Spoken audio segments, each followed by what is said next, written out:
Twin flame ജേർണിയിലുള്ളവരോട് എനിക്ക് പറയാനുള്ള ഒരേ ഒരു കാര്യം എന്ന് പറയുന്നത്, ഈ ഒരാളെ ഞാൻ സ്വന്തമാക്കണം, ഈ ഒരാളുണ്ടെങ്കിലേ ഞാൻ പൂർണ്ണമാവുള്ളൂ, അല്ലെങ്കിൽ ഈ ഒരാൾ എൻ്റെ ജീവിതത്തിൽ ഉണ്ടായാൽ മാത്രമേ എനിക്ക് സന്തോഷം കിട്ടുകയുള്ളൂ എന്നുള്ള ആ ഒരു നീഡ് ബേസിസിൽ, ഒരു ആവശ്യത്തിൻ്റെ ആ ഒരു ഇൻസെക്യൂരിറ്റീൻ്റെ ഒക്കെ ആ ഒരു ബേസിസിൽ വന്നിട്ട് ഈ ഒരു ജേർണീനെ അല്ലെങ്കിൽ നിങ്ങളുടെ ട്വിൻ ഫ്ലെയിമിനെ നോക്കിക്കാണാൻ പാടില്ല. ബിക്കോസ് അതൊരു സോളാണ്.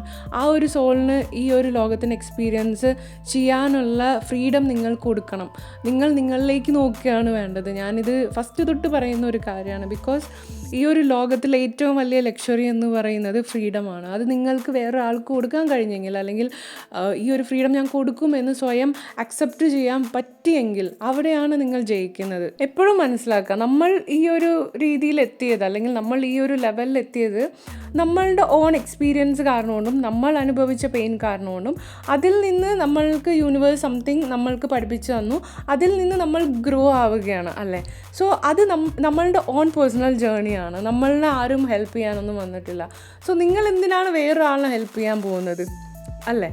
നമ്മൾ ട്വിൻ ഫ്ലെയിം ആണ് എന്ന് അറിഞ്ഞു എന്ന് കൊണ്ട് മാത്രം അയാളെ ഞാൻ ഹെൽപ്പ് ചെയ്യണം, അയാൾക്ക് ഞാൻ സപ്പോർട്ടായിരിക്കണം എന്ന് ആഗ്രഹിക്കേണ്ട ഒരു കാര്യമില്ല. കാരണം അയാളും ഒരു മനുഷ്യനാണ്. അയാൾക്കും അയാളുടേതായിട്ടുള്ള ചിന്താ രീതികളുണ്ട്. അയാളും മനസ്സിലാക്കും ഒരു പോയിന്റിൽ എന്താണ് നടക്കുന്നത്, അല്ലെങ്കിൽ കാര്യങ്ങളുടെ കിടപ്പ് എന്താണെന്ന് അയാൾ മനസ്സിലാക്കും. സോ അയാളുടെ പേഴ്സണൽ ജേർണിയിൽ നിന്ന് അയാൾ അക്വയർ ചെയ്യേണ്ട ഒരുപാട് ഇൻഫർമേഷൻസ് ഉണ്ട്.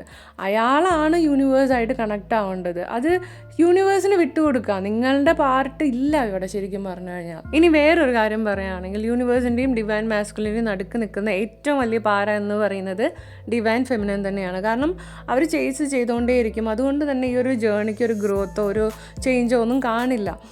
ഇപ്പോൾ 6 വർഷം നിങ്ങൾ നിങ്ങളുടെ മാസ്കുലിനെ ചേസ് ചെയ്ത് കിട്ടാത്ത ചേഞ്ചസ് വന്നിട്ട് ജസ്റ്റ് 1 വർഷം നിങ്ങൾ മിണ്ടാതിരുന്നാൽ തന്നെ നടക്കും. പലപ്പോഴും ഫെമിനൻ്റെ ഇൻസെക്യൂരിറ്റീസ് കൊണ്ടാണ് അവർ ചേസ് ചെയ്യുന്നത്. പക്ഷെ നമ്മൾ ആലോചിക്കേണ്ട കാര്യം എന്താണെന്ന് പറഞ്ഞു കഴിഞ്ഞാൽ, അവർ നിങ്ങളുടെ മിറർ സ്വരൂപമാണ്, അല്ലേ?